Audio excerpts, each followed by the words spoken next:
And as we were talking about, Dean Maki, you remember when U.S. GDP grew at 5% or above? The last time the economy grew so fast was March of 2006. But if Barclays Capital Chief U.S. economist Dean Maki is right, we could see 5% again. GDP growth in the first quarter of 2010.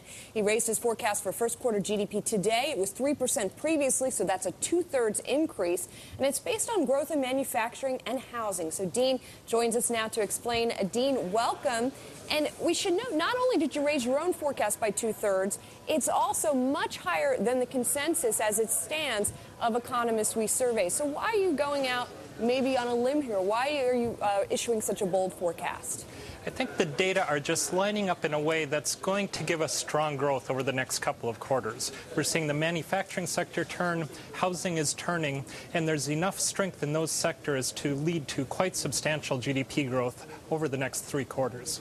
You know, Dean, on the other hand, as you point out in your note today, a lot of folks have argued this time is going to perhaps be different than historically. We're not going to see the same magnitude of a rebound that we might have in previous cycles. Why do you think that this is the same as previous cycles? What similarities do you see? I think the regularities of the business cycle are quite powerful. When you have deep recessions, you have factors like inventories declining very sharply. That gives you a powerful swing on the upside as well. We don't see the types of factors that would prevent this time from being similar to other cycles. That's why we don't see the case for a very sluggish and subdued recovery going forward.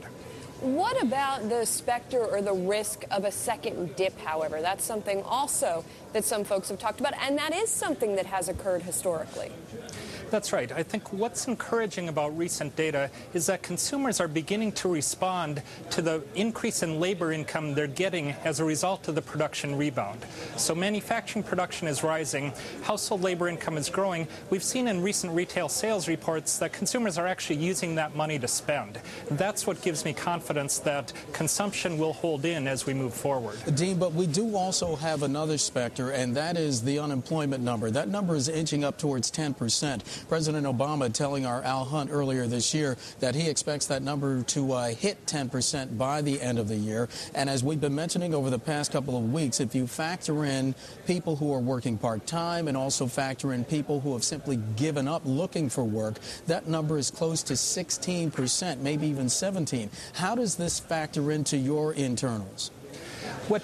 The unemployment rate does not generally drive economic growth. Rather, it's the reverse. The unemployment rate is high because economic growth has been so weak during the deep recession. This is the same exact situation as in the early 1980s. Unemployment was even higher than it is right now, yet that didn't prevent a powerful rebound from occurring. What happens is household labor income begins to grow. That's what drives spending. It's not the unemployment rate. But we then also have millions of Americans who are not spending because they're not working. That is true. You always have a high unemployment rate coming out of a deep recession.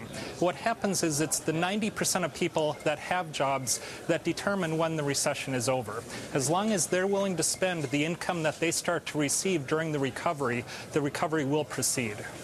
Dean, I also want to ask you about the Federal Reserve and its role in all of this. You also changed your forecast for when the Fed may begin to raise rates once again. You're saying now it could happen as early as September of 2010. If we see 5% growth the first quarter of next year, is September soon enough for the Fed to begin to move? I think the Fed will be willing to look through a couple quarters of strong growth.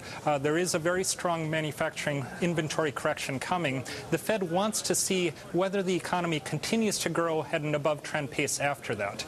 We think that will be the case, and that's why the Fed is willing to take off some of the insurance against deflation that it's put in place.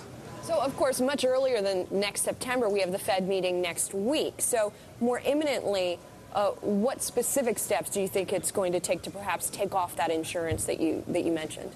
Right now, the Fed is not viewing the situation the same way we are. The Fed is in the camp that it's going to be a different sort of recovery than we've ever seen, which is a very mild recovery following a deep recession.